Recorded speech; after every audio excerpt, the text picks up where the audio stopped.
My name is Santi Urrutia. I'm an Uruguayan driver.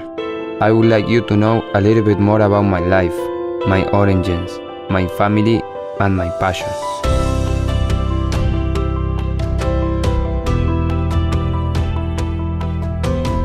Santi Urrutia was born August 1996 in Miguelete, a small town of 1,000 people, 130 miles from Montevideo, Uruguay's capital.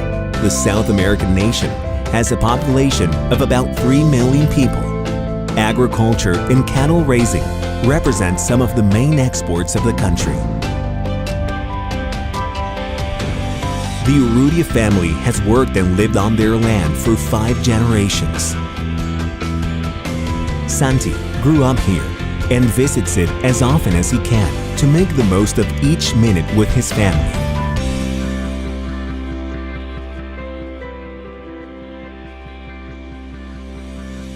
So I'm still having my first go-kart here.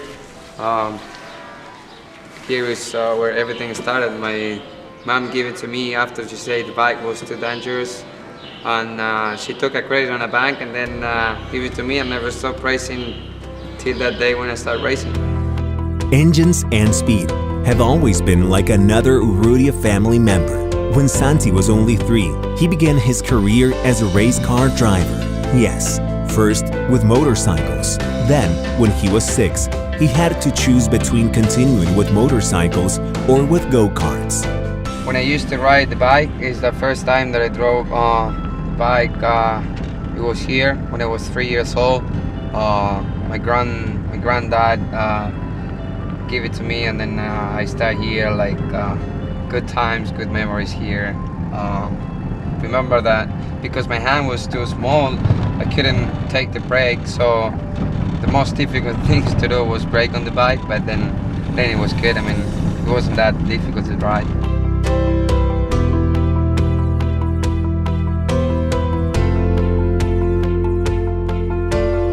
So in this little river, I take a lot of swimming class. Here is where I learn to swim.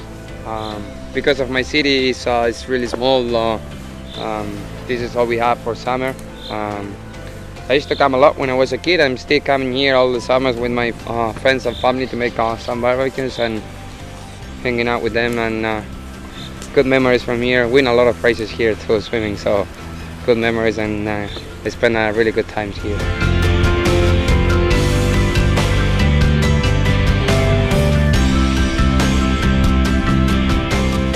So here I have my first helmet and here my last helmet. The design that we choose is the Uruguayan flag, and the reason that we choose this design with my father and a friend from my father that actually always paint my helmet. And the reason why we choose this design is because when I used to race on go-kart, a lot of drivers use the white helmet, so we decided to have a design for me. And yeah, I'm planning to use this design for the rest of my career, and I hope to win a lot of races with this design. Now, Santi Urrutia starting to look to the outside of Pete Stolman. And that's Santi Urrutia in the gold car, taking a look on Clayman DeMello. And Santi Urrutia has grabbed that 5th position. Still at least 5 in play in the Freedom 100 more. La parte internacional de Santiago empezó en el 2010 con el Mundial de Karting en Portugal. He did so well that after the competition, an Italian company offered Santi a contract to represent their line of go-karts. At that precise moment, when he was only 14, he decided that his dream was to become a professional race car driver. Y a partir del 2011 él se fue solo con 14 años a vivir a Italia. Santi stayed in Europe till 2014. Competing in categories like Formula Abarth, Formula 3 Open, and GP3, and he obtained many victories. During the next year, he raced in the United States. He won the Pro Mazda and also became the rookie champion of the tournament. In 2016, he starts competing in Indy Lights, finishing vice champion in the series and rookie of the year, becoming the driver with more victories. In 2017, he was vice champion again, as well as the winner of the award to the best maneuver of the season. And with this contribution, Velarde Racing became the team champion. The only things that truly belong to us in this world are our hopes and passions to live, the desires to be better, and our own dreams. No one can take this away from us.